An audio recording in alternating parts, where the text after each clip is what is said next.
Hey everyone, and welcome to Comic Breakdown. If you haven't, be sure to like and subscribe to the page. And today we're going to be getting into DCeased, the Unkillables, the final issue. If you haven't checked out the other issues, I'll be sure to leave a link so you guys can check it out. So without further ado, let's dive into issue number 3. So diving into this issue, we're immediately brought back to where we left off. And that's with Bane tearing a hole in the outer barrier wall. Everybody makes the retreat inside, and then we see Solomon Grundy stand toe-to-toe with Bane. And this really isn't even a competition. Grundy literally rips Bane clean straight off and literally uses his head and throws it and caves in one of the zombies' heads. Like, this comic is so ridiculously brutal and I love it. Still, even Grundy's having trouble holding back this giant horde of zombies that's pouring through the doorway. And as they start piling in, we see them met with our entire lineup here. All the kids, all the heroes, all the villains, the anti-heroes, everybody's lined up together ready to take on these zombies. And so everybody just starts laying waste. But at the end of the day, this is still too much for them. Like, they can't take this on. So they keep retreating back into doorways to create essentially little kill zones to be able to take on this horde of zombies, limiting their numbers. Eventually they make their way to the garage where they have the Batmobile and 2 buses that they loaded up everybody into. And their goal is to get to Gotham as fast as possible.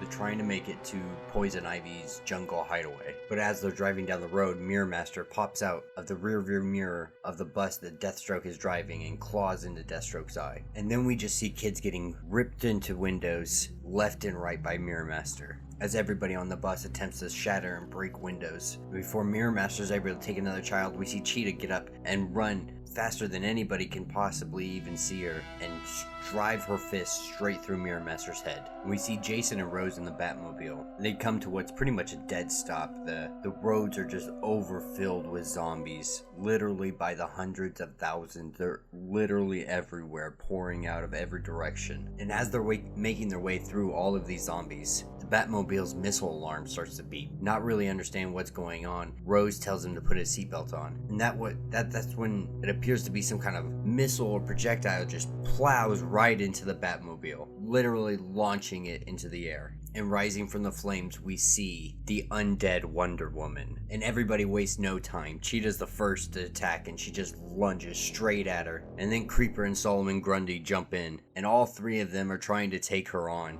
But they know they can't hold this. Like, they know they can't keep this up forever. She's eventually gonna overpower them. But it's buying time for everybody to get off the buses. And that's exactly what's going on. Everybody's trying to evacuate from one bus into another. And this is where we see Cassandra and Shiva fighting side by side, just slaying zombies left and right. And this gave enough time for the bus to be able to drive away. And as they're driving away, Shiva and Cassandra catch up, and Shiva's bit, and she knows that she's not going to be able to make it, so she literally rips her own heart out. That way the anti-life equation can't get her. Then we're met with Jim Gordon, Jason Todd, Deathstroke, and Rose trying to get evacuated from the Batmobile and get onto the other bus. And that's when we see Grundy just lunge straight into the bus, and it folds it in half. With the last attempt to get to the other bus, Deathstroke stays behind so Rose can push her way through. And as this is happening, we see Wonder Woman dispatch all 3, Cheetah, Creeper, and Grundy, without any hesitation or problem, just ripping heads off, pulling hearts out. It's absolutely savage. And then we see Deathstroke single-handedly holding off this horde of zombies. Like, this is just a testament to how much of a badass this guy really is. But at the end of the day, he's no match for Wonder Woman. And Wonder Woman literally just blows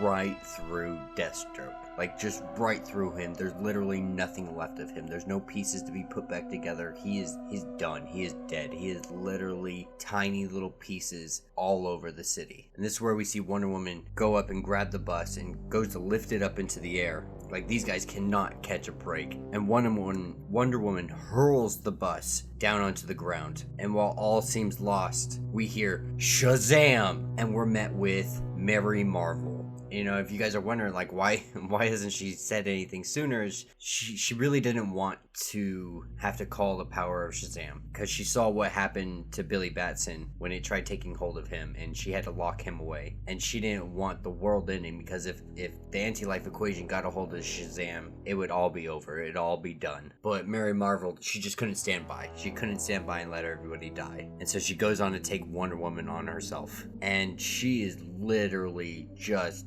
laying waste to Wonder Woman. It is absolutely amazing to watch. And so Mary Marvel buys herself enough time to grab the school bus and try to get it into Poison Ivy's fortress. And as they get closer to it, it opens up for them. And as they all prepare for battle, because Wonder Woman was right behind them, Poison Ivy comes out and lets them know, like, they can't breach this. Not only is this, the Vine's not going to let them, it's protected by magic. And this is where we see Constantine and Dr. Fate and some other heroes. And they really get a greeting that's welcome to post-apocalyptia. And that is where this series will end. Let me know what you guys think in the comments. I was absolutely loving this comic. I love the direction they went with it. You really thought that these guys weren't going to make it out of this alive. You really thought they were going with a grim, dark ending. But it's nice to see that they made it there. They made it safely. So yeah, if you guys haven't yet, make sure you like and subscribe to the page. And until the next video.